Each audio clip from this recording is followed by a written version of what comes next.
পাংশায় সাবেক উপজেলা vice chairman Jalal বিশ্বাসের বাড়িতে হামলা ভাঙচুর।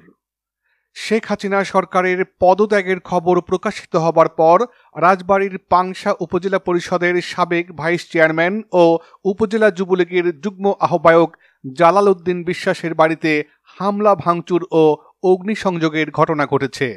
আজ বিকেলে পাংশা মডেল থানা সংলগ্ন জালাল উদ্দিন বিশ্বাসের নিজ বাড়িতে এ ঘটনা ঘটে। এ সময় বাড়ির আতঙ্কিত সদস্যদের কান্নাকাটি করতে শোনা যায়।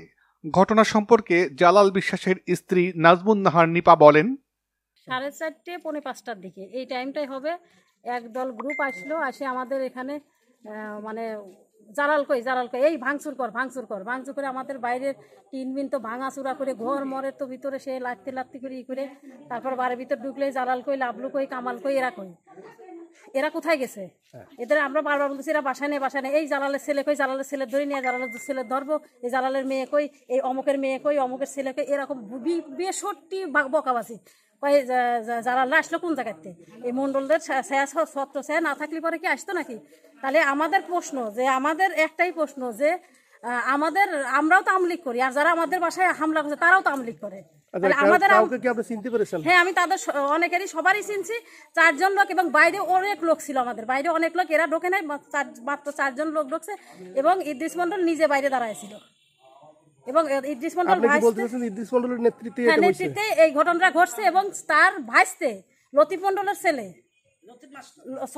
লতিফ মাস্টারের ছেলে, আরো 4-5 জন লোক, আর একটা ফর্সাগের একটা ছেলে, ওটা সবসময় আমি মন্ডলের সঙ্গে দেখছি, ইদ্রিস মন্ডলের সঙ্গে দেখছি। এরা মিলে আমাদের বাসায় এসে সেই ভাঙচুর, আমার বাসুর লাভলুবার ঘরে তার 2-3 লাখ টাকার কমর দিয়ে বাথরুমের টাইলসের সব জিনিসপত্র নিয়ে আসে, সব কিছু ভাঙিয়ে চুরে একদম একাকার। তার ঘরের ভিতর আগুন ধরাই দিছে, মোটরসাইকেলে আগুন ধরাইছে। তখন হচ্ছে কেন আমরা সে মেয়ে মানুষ, আমরা কি করবো? আমরা তো দরকার আমাদের মারতে গেছে, তখন আমরা কান্নাকাটি করছি, আমাদের গায়ে হাত তুলেন না, আমাদের কিছু করেন না। তখন আর আমাদের গায়ে হাত তুলে নেই। তখন লাভলুবের মোটরসাইকেল, কামালের মোটরসাইকেল, কামালের ঘর, এই সুরে বাচ্চাকে আগুন ধরায় সব কিছু পুরাই দেয়, সুরে বাচ্চাদের ঘরটা সব পুরা দেয়, সব জ্বালায় দেয়, এদের সব কিছু পুরাই দেয়, এদের মানুষটানো সবকারে সব মারি ফেলা দেয় এদের। পরে আমরা সেই কান্নাকাটি শুরু করেছি, তখন আর করে নেই। তখন আগুনটা দিয়ে অল্পতে লাভলুবের ঘরে আগুন ধরে নেই। আমরা মেয়ে মানুষ সবাই মিলে এসে পেট্রোল দিয়ে আগুন ধরাই দিছে। আমরা মেয়ে মানুষ সে কত কষ্ট করে আমরা যে এই আগুনটা নিভাইছি, আমাদের গাটা, আমাদের ছেলে পেলে সব কাঁপতেছিল থর যে আমাদের ঘরে যদি আগুন ধরে যায়। তাহলে এই বিচার আমরা এই হামলার কারণ যে তারা এখন আরেকটা কথা যে এরা বলতেছে যে এমপি শালা কই গেল, এমপি শালার করার টাইম না, আজে বাজে বকাবাজি, মিতুল শালা কই, এমপি শালা কই, এদের দেখি না, এই জালাল দেখি না, এই লাভলু দেখি না, এই কামাল দেখি না, এদের দেখি না, তোদের বাসায় কিটা দেখি, তোদের কিরা রক্ষা করে দেখি, এখন তোদের বাপ গেলে দেখি না। এটা কোন ধরনের কথা? কুঠা আন্দোলনের কথা, কুঠা আন্দোলনের বাচ্চাদের সেটা আন্দোলন হয়, কিন্তু এটা তো আমাদের মানুষের নির্যাতন হচ্ছে। তাহলে কি আমরা এই নির্যাতনের জন্য কি কুঠা আন্দোলন তৈরি হইলো নাকি? এই হামলাটা কেন হয়েছে বলে আপনি মনে করেন? এখন আমাদের হয়তো ওরাও ভাবছে যে পূর্ব শত্রুতায় ছিল এদের, এই যে গ্রুপিং, যে ওরা যারা হামলা করছে এরা তো আসলে তো বিএমপি না, এরা তো করে আওয়ামী লীগ। এরা তো আমার কথা যে বিএমপি যদি আমাদের বাড়িতে হামলা করতে সেটা আমরা মানি নিতাম, কিন্তু এটা আমাদের বাসাতে হামলা করছে আওয়ামী লীগের লোকজন, এরা হচ্ছে কেন ওরা হামলা করছে। এরা বলে এরা নির্যাতিত আওয়ামী লীগ, সে নির্যাতিত আওয়ামী লীগ আমাদের বাসায় হামলা করছে। ওই বাড়ির গৃহপরিচারিকা বলেন, বাপরা যা আবার হয়েছে আপনার মেয়ে মেশার ভিতরে আসেন, এই ক্ষতি করে কি লাভ হবে? ক্ষতি করে আপনারা আল্লাহ ভয় লাগে, আপনারা ক্ষতি করেন না। দেখেন আপনারা ভালো, আপনারা বুঝেন, এতদিন বোঝার চেষ্টা করেন, কি লাভ হবে না? আপনাদের তো লাভ আছেন, যাওয়া তো হয়ে গেছে, আপনি মীমাংসা করেন। মানে এইভাবে এম করার কথা, আল্লাহ দোহাই মাইনে মনে করেন খুব আল্লাহ দোহাই মাই দিচ্ছে অনেক কিছু, কিন্তু কোন ওনার কোন কনে আমার ভুবন দিয়ে উনি করতে বলে এই গাড়িখানে বাড়ি মারলো, বাড়ি মাই থুয়ে পরে ওই গাড়ি কাছে গেল, ওই গাড়িকে বাড়ি থুয়ে করতে লাস্টটা সে আমার আগুন ধরাইয়া, তারপর দেখেন আপনি আগুন ধরাইয়েন না, দেখেন না ক্ষতি করেন না, আপনি ভালো হবে না, আল্লাহ ধরে লাগে আগুন ধরাইয়েন না। অনেক রকম চেষ্টা করলাম, কোনো কাজ করে মানে যে মারল না, মানে তার কাজ করেছে। রামদাও হাতুর এই সময় থেকে কুপাইছে, কুপাই এর অবস্থা হয়ে ঠিক আছে। এ বিষয়ে পাংশা উপজেলা ছাত্রলীগের সাবেক সভাপতি ইদ্রিস মন্ডল বলেন, সাবেক ভাইস চেয়ারম্যান জালাল উদ্দিন বিশ্বাসের বাড়িতে হামলার একটা অভিযোগ রয়েছে।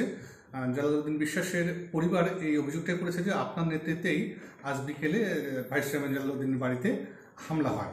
হামলায় বিভিন্ন ঘরবাড়ি কোপানো হয়, পাশাপাশি একটি মোটরসাইকেল জ্বালিয়ে দেওয়া হয়, একটি মোটরসাইকেল ভাঙচুর করা হয় এবং ঘরের কিছু আসবাবপত্র ভাঙচুর করা হয়। তো এই অভিযোগের বিষয়ে আপনার বক্তব্য কি?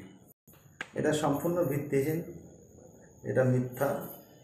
কারণ হলো এই ভাইস চেয়ারম্যান দীর্ঘদিন মানুষের উপর যে অত্যাচার করছে এই অত্যাচারের ফসল আজকে তারপরে আমি মনে করি যে মানুষের উপর যে অত্যাচার, সাধারণ মানুষের উপর যে অত্যাচারগুলো করছে, সাধারণ মানুষ বিক্ষুব্ধ হয়ে তার বাড়িতে হামলা করছে, এর সাথে তো আমার কোনো সম্পৃক্ততা নেই।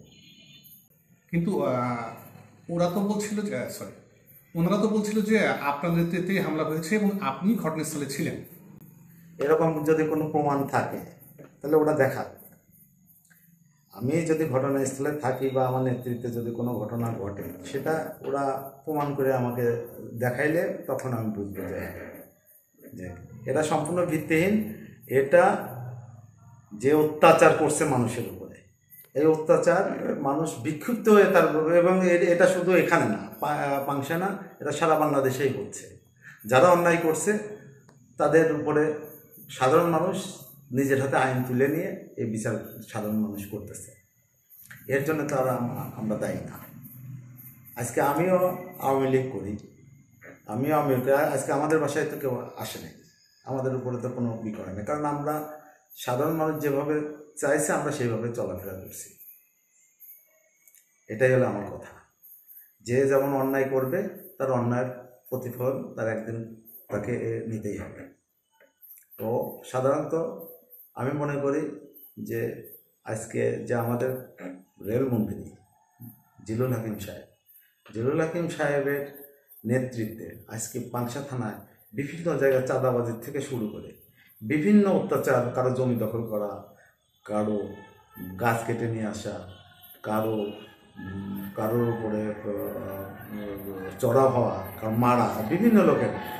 আমার জানা মতে যে আপনাদের একজন সাংবাদিক আবুল কালাম আজাদের উপরেও কিন্তু হয়েছে। আবুল কালাম আজাদকেও মারছে এবং তাকে নৃশংসভাবে তাকে মারা হয়েছে। তার আমার জানা মতে আমি দেখেছি এবং আমি পঙ্গুতেও আমি ওর ট্রিটমেন্ট করানোর ব্যবস্থা করেছি। তখন আমি দেখছি এই জালালের নেতৃত্বে এবং এই যে যারা ছাত্রলীগ করে তাদের নেতৃত্বে আজকে এটাকে আবুল কালাম আজাদকে, এই সাংবাদিককেও তারা ছেড়ে দেয় না। অতএব সাধারণ জনগণ যদি বিক্ষুব্ধ হয়ে কোনো ঘটনা ঘটায়, এর জন্য আমরা কোনো দায়ী না বা এগুলোর সঙ্গে আমার কোনো সম্পৃক্ততা নেই।